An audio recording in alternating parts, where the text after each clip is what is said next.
The wetland area here, they're unusual. They're not well represented on the coast and they need all the protection they can get. My name's Terry Wilson. We're at Aquila Park, which is the name of our farm here, about 3.5 k's from Milton. I guess our aim was to improve the property both from a farming perspective and also offer something special for visitors who want to stay with us.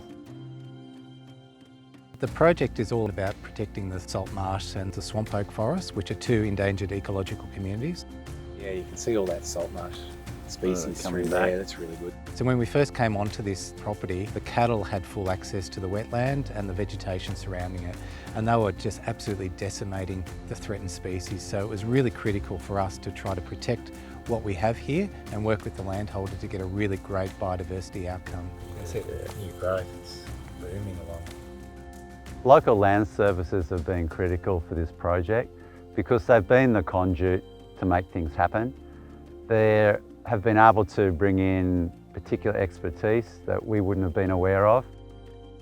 There are numerous values for coastal salt marsh actually, and people are quite surprised when they realise what seems a small kind of insignificant vegetation community actually performs an amazing role in our estuaries.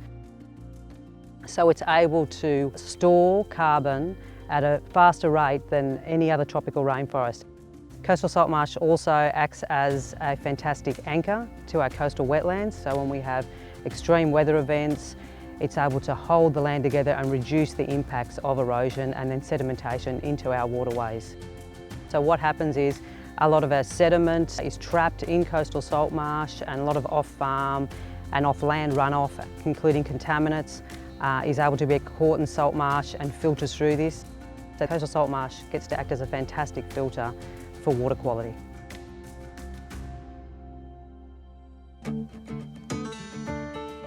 The benefit of this project is it really links into a lot of the work that we've been doing in the upper catchment around Leanies and Krubiar Creek, which is only around about 1 kilometre as the crow flies from here.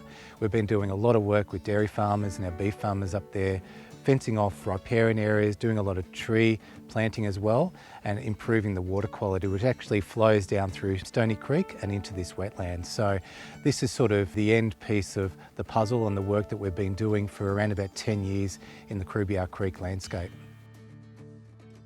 The wetland areas provide a really important recreational opportunities for the fishers in Burrill Lake because it's an important nursery for small crustaceans and worms, and by fencing it off from stock and getting a lot more regeneration behind the fence, we're already seeing in a short period of time fantastic response.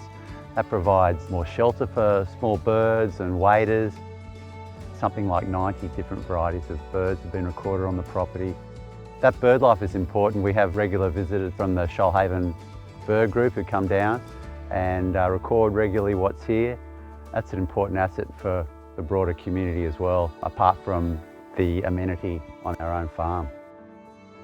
From a functional point of view, the new fence has allowed us to create new paddocks, and that in a way will help us longer term with our production because we can manage in a cell grazing type of way, we can manage the property more effectively.